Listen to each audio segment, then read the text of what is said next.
నా cousin sister Pranavi ఒకరోజు నాకు కాల్ చేసింది. మాట్లాడుతుండగా మధ్యలో ఒక విషయం చెప్పింది. అక్క, నాకు ఒక విషయం అర్థం అవ్వటం లేదు. పెళ్ళై 6 months అయింది, కానీ సత్య నన్ను ఒక్కసారి కూడా వాళ్ళ ఆఫీస్కి తీసుకెళ్ళలేదు. మొదట నాకు అది పెద్ద విషయం అనిపించలేదు, కానీ తర్వాత ప్రణవి చెప్పిన విషయాలు విన్నాక నేను కూడా ఆలోచించటం ప్రారంభించా. ఇది కేవలం ఆఫర్స్ గురించి కాదు, ఇది నమ్మకం, అనుమానం మరియు సంభాషణ గురించి. ప్రణవి సత్య వాళ్ళది arrange marriage, middle class family. పెళ్ళి తర్వాత వాళ్ళ లైఫ్ బాగానే ఉంది. సత్య కేరింగ్, రెస్పాన్సిబుల్, సాఫ్ట్ స్పోకెన్ కూడా. కానీ ప్రణవికి ఒక చిన్న సందేహం ఉండేది. ప్రణవి ఫ్రెండ్స్ అందరూ వాళ్ళ హస్బెండ్ ఆఫీస్ పార్టీస్కి వెళ్ళేవాళ్ళు, ఆఫీస్ కొలీగ్స్ని కలిసేవాళ్ళు, ఫొటోస్ తీసుకునేవారు. కానీ ప్రణవి మాత్రం సత్య ఆఫీస్ను కూడా చూడలేదు. సత్య ఎందుకు తీసుకెళ్ళటం లేదు? ఒకరోజు ప్రణవి క్యాజువల్గా అడిగింది, ఒక్కసారి ఆఫీస్కి తీసుకెళ్తావా అని. సత్య నవ్వాడు. తర్వాత వెళ్దాం అని అన్నాడు. మరోసారి అడిగింది, అదే సమాధానం. మూడోసారి అడిగింది, టాపిక్ మార్చేశాడు. ఇప్పుడు ప్రణవి మనసులో ఒక చిన్న అనుమానం మొదలైంది. ఇది కేవలం బిజీ షెడ్యూల్నా లేక ఇంకేదైనానా అని. కొన్ని రోజులకి ఇన్స్టాగ్రామ్ స్క్రోల్ చేస్తూ ఉంటే ప్రణవికి ఒక గ్రూప్ ఫోటో కనిపించింది. అది సత్య వాళ్ళ ఆఫీస్ టీమ్ది. అందులో అందరూ ఉన్నారు, కానీ సత్య కనిపించలేదు. ఆమె అడిగింది, నువ్వెక్కడా అని. సత్య అన్నాడు, ఆ రోజు నేను లీవ్లో ఉన్నాను అన్నాడు. ప్రణవి నమ్మింది, కానీ ఆమె మనసు మాత్రం ప్రశాంతంగా లేదు. ఆ రోజు నిజంగానే లీవ్లోనే ఉన్నాడా? ఒకరోజు రాత్రి సత్యకి కాల్ వచ్చింది. స్క్రీన్ మీద ఫీమేల్ నేమ్. సత్య బాల్కనీకి వెళ్ళి మాట్లాడాడు. ప్రణవి అడిగింది, ఎవరు అని.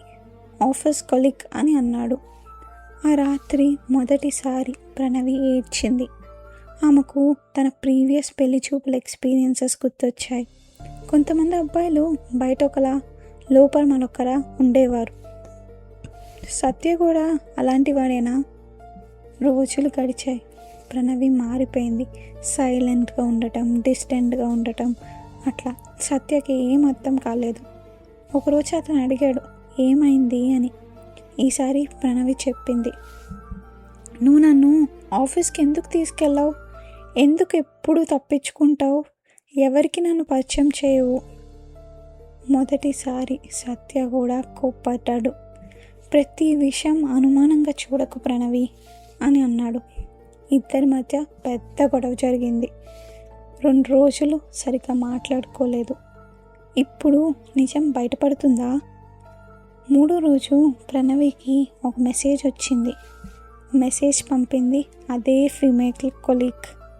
మీరు ఒకసారి ఆఫీస్కి రావచ్చు కదా అని. ప్రణవి చాలా టెన్షన్ పడింది.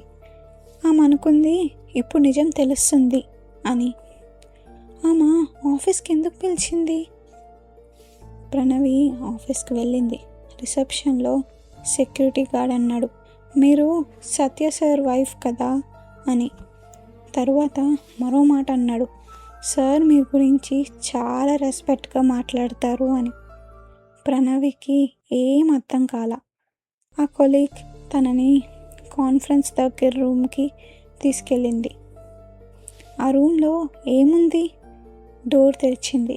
లోపల సత్య, అతని టీమ్ మేనేజర్స్ అందరూ ఉన్నారు. వాల్ మీద పెద్ద స్క్రీన్, అందులో వాళ్ళ పెళ్ళి ఫోటో. అప్పుడు నిజం తెలిసింది. సత్య గత 6 monthsగా ప్రమోషన్ కోసం కష్టపడుతున్నాడు. ప్రమోషన్ వచ్చిన తర్వాత వాళ్ళ భార్యని అందరికీ గౌరవంగా పరిచయం చేయాలని అనుకున్నాడు. అందుకే సర్ప్రైజ్ ప్లాన్ చేశాడు. అందుకే ఆఫీస్కి తీసుకెళ్ళలేదు. అందుకే ఆ కొలీగ్ హెల్ప్ చేసింది. ప్రణవి కళ్ళల్లో నీళ్ళు. ఆ రోజు ప్రణవి నాకు ఒక మాట చెప్పింది, అక్క, కొన్నిసార్లు సమస్యలు నిజంగా ఉండవు, మన భయాలే వాటిని సృష్టిస్తాయి అని. మరియు అనుమానం పెరగడానికి 10 నిమిషాలు చాలు, కానీ ఒక్క కన్వర్జేషన్ ఒక్క రిలేషన్షిప్ని కాపాడగలదు. మీరు ప్రణవి స్థానంలో ఉంటే మీరు కూడా అనుమాన పడేవారేనా, లేక మొదట్లోనే సత్యతో ప్రశాంతంగా మాట్లాడేవారా? కమెంట్లో చెప్పండి.